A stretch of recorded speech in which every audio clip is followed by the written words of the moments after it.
안녕하세요. 오늘의 사연을 시작합니다. 저는 40살 남자입니다. 아내와 10년 동안 결혼하고 딸 하나 있습니다. 사랑하는 아내와 딸을 먹여 살리려면 열심히 일을 해야 한다고 하니까 상무님은 그런 제 말에 허허 웃으시면서 그렇게 살다가 저만 손해를 본다고 하시면서 조언을 해주셨어요. 저는 그렇게 살아도 좋으니 그냥 와이프와 딸이 행복했으면 좋겠다고 말하니까 상무님이 저를 보며 혀를 차시더라고요. 방금 말했듯이 저는 결혼을 한 유부남입니다. 집에는 제가 가장 사랑하는 사람이 2명 있습니다. 첫 번째는 제가 대학 시절부터 좋아해서 캠퍼스 커플로 무려 2년을 사귀고 졸업한 후에도 그 사랑을 꾸준히 지켜나가 연애 4년 만에 결혼을 한 아내이고요. 두 번째는 수많은 노력에도 불구하고 생기지 않다가 하늘에서 저희의 노력을 아시고 들어주셨는지 저희에게 와서 제 봄을 이어가는 8살짜리 딸이 있습니다. 와이프는 결혼을 하고 나서부터 시댁에도 잘 보이고 싶다고 홀로 지내시는 아버지를 저희가 사는 아파트 주변으로 모시고 싶다고 얘기를 했어요. 그래서 저는 와이프에게 너무 고마워서 안아주며 자기 같은 와이프는 없을 거라며 몇 번이고 고맙다고 말했어요. 제 와이프는 일주일에 한 번씩 저희가 살고 있는 아파트의 옆 아파트에 살고 계시는 저희 아버지께 먹을 반찬을 만들어서 가져다 주고 있어요. 착해도 너무 착한 우리 와이프 때문에 아버지께서 너무 노년에 행복하게 지내셔서 기분이 좋네요. 제가 집에 돌아와서 와이프가 챙겨준 밥을 먹고 잠자리에 들려고 침대로 걸어가는 중에 우연히 침대 옆에 무슨 약이 있는 걸 제가 보게 되었어요. 와이프가 아픈 데도 없어 보였는데 무슨 약이지 하고 와이프에게 물어봤는데 얼굴이 많이 당황한 듯 제 손에 들은 약판을 뺏어서 부엌 싱크대 위 서랍에 넣었어요. 어디 아프냐고 물어도 아니라고 그냥 영양제라고 해서 일단 알았다고 했지만 조금 수상해서 회사에서 인터넷으로 약의 기능에 찾아보았어요. 그런데 이상한 게 그 약이 피임약이었어요. 저는 요즘 와이프가 피임약을 먹을 일이 없는데 왜 갑자기 피임약을 먹는 거지? 하고 의심이 들기 시작했어요. 혹시 아내가 저 몰래 다른 남자를 만나는 게 아닌가 싶어서 카드 내역을 조회해 보았는데 별로 특별한 것이 없었어요. 그래서 일단 계속 와이프한테는 모른 척 하기로 했어요. 그러다가 회사에서 업무를 마치고 나서 오후 2시쯤에 집으로 퇴근을 할 수 있는 날이 생겼습니다. 그래서 오랜만에 와이프와 같이 영화를 보기 위해 집으로 갔어요. 차에서 내려서 엘리베이터를 타고 집으로 갔는데 와이프가 없었어요. 이 시간에 어디나 갈 곳이 없는데 이상하다고 생각해서 전화를 걸었는데 핸드폰 벨소리가 소파에서 나는 거였어요. 저는 이 사람이 핸드폰도 두고 어딜 간 거야 하면서 아버지는 오늘 뭐 하시는지 궁금해서 아버지한테 전화를 했는데 아버지도 전화를 안 받으시는 거예요. 그래서 도대체 무슨 일이지 하고 아버지 집에 가봤습니다. 그런데 아버지 집 문 앞에 다가갔을 때 뭔가 이상한 느낌이 들었습니다. 저는 비밀번호를 누르고 살며시 문을 열고 들어갔고 문이 채 닫히지 않은 안방을 엿보았어요. 그 광경을 보자마자 하늘이 무너지는 기분이 들었습니다. 제가 가장 사랑하는 와이프와 저를 낳아주신 아버지가 함께 있었던 거죠. 저는 순간적으로 힘이 빠져서 손에 쥐고 있던 핸드폰을 떨어뜨렸고 그 순간 그 두 사람은 제가 서 있는 문 쪽으로 쳐다보고는 기겁을 하며 방구석으로 숨더라고요. 저는 방문을 열고 들어가 제 와이프를 쳐다보며 지금 이게 무슨 일이냐고 머리끝까지 치밀어 오르는 화를 참으며 떨리는 목소리로 물었습니다. 와이프는 눈물을 흘리면서 바닥만 쳐다보고 있었습니다. 저는 아버지를 분노한 눈으로 쳐다보면서 노려보자 아버지는 자기가 잘못했다고 하면서 며느리는 잘못한 거 없다고 하면서 무릎을 꿇고 저를 보며 말했습니다. 저는 일단 그 방에서 나와서 집으로 돌아갔습니다.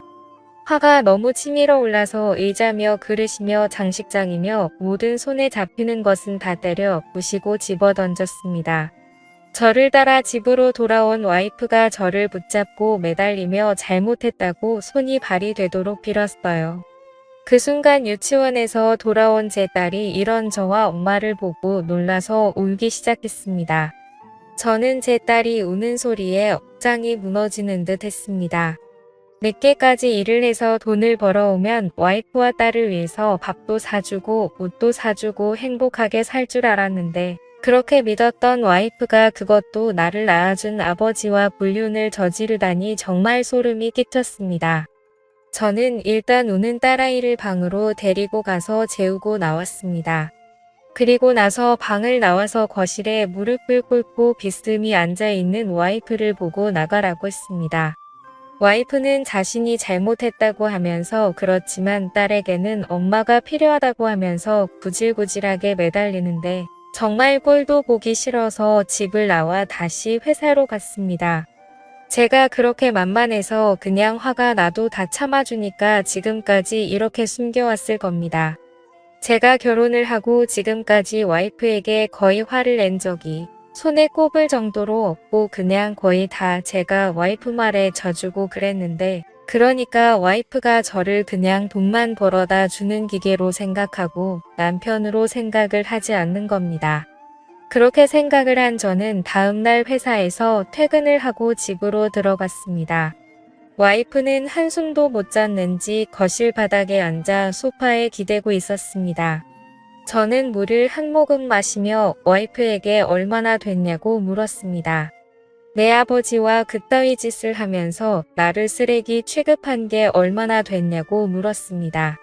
와이프는 아버지와 실수를 저지른 건 정말 그때뿐이라고 그전에는 그런 적이 없다고 했습니다. 저는 그 말을 믿을 수가 없었습니다. 나를 속이고 그렇게 다른 남자도 아니고 내 아버지랑 바람을 피운 여자인데 믿는다는 것은 말이 되지 않았습니다. 저는 와이프에게 진명이며 카드 그리고 차 등 모든 것을 다 제 명의로 바꾼다고 말했고 와이프에게 생활비를 줄 거라고 말했습니다. 지금 와서 돈이 무슨 소용이냐고 하지만 이렇게라도 아니 뭐라도 와이프에게 복수를 하고 싶었습니다. 그리고 지방으로 이사를 갈 거라고 하며 아버지와의 그 어떤 연결고리도 다 끊겠다고 했습니다. 그리고 와이프가 보고 있는 앞에서 아버지에게 전화를 해서 더 이상 얼굴 볼 일 없을 거라고 죽어도 장례식 치를 때에도 얼굴 비칠 일 없을 거라고 하고는 끊었습니다. 그렇게 우리는 고급스러운 아파트 단지에서 녹이 슬어있고 더러운 때가 묻은 주택단지로 이사를 갔습니다. 사실 제 꿈은 이런 주택에 와이프와 딸과 오순도순 노년을 맞이하고 싶었는데 와이프는 이런 제 꿈이 너무 싫다고 하던 게 기억이 났습니다. 그런데 자기가 지금 불륜을 저지르고 제게 할 말이 없으니 이런 데로 이사를 가도 불평불만을 할 수가 없었습니다. 저는 아내에게 한 달에 30만 원의 생활비를 주고 먹을 것과 생필품을 사도록 하게 하였습니다. 이미 다른 남자와 불륜을 저지른 여자이기 때문에 충분히 또 바람을 필 수 있는 여자입니다. 돈을 있는 대로 적게 주고 어디 나가 놀 수 없도록 하기 위해서 최대 30만 원을 준 겁니다. 가장 불쌍한 사람은 제 딸이었습니다. 불륜이나 저지르는 엄마를 따라서 저와 함께 지방에 내려와 친구들을 모두 잃고 혼자 덩그러니 유치원에 가야 해서 딸만 보면 눈물이 났지만 그래도 저 여자에게 복수를 하기 위해서는 딸도 조금 희생이 필요했습니다. 와이프도 자기 딸이 이런 지방에서 허접하게 유치원에 다니게 될 줄은 상상도 못했는지 매일 딸이 유치원에 가고 나면 식탁에 앉아 울어서 저녁에 들어와 보면 눈이 퉁퉁 부어 있었습니다. 이사를 와서 거의 한 달이 다 됐을 무렵 아버지에게 전화가 왔습니다. 전화를 안 받으니까 계속하셔서 어쩔 수 없이 받아서 왜 전화를 했냐고 물어보니 자신이 잘못했다고 자기가 죽을 죄인이라고 하시면서 우셨습니다. 저는 그런 소리조차 듣기 싫다고 그런 소리 할 거면 끊겠다고 하며 전화를 끊었습니다. 제 부모이기 이전에 제 와이프와 바람을 피고 불륜을 저질렀는데도 제게 전화를 해서 잘못했다고 할 용기가 있었나 봅니다. 저는 전화번호를 바꾸고 아버지 전화번호를 차단했습니다. 그렇게 저는 아버지와의 연을 끊고 불륜을 저지른 와이프와 함께 억지로 살고 있습니다. 딸을 위해서 억지로 같이 살지만 정말 하루하루가 죽을 맛입니다. 제가 어떻게 하는 게 좋을까요? 마음 같아서는 당장 이혼하고 살면 숨통이 좀 트일 것 같습니다. 감사합니다.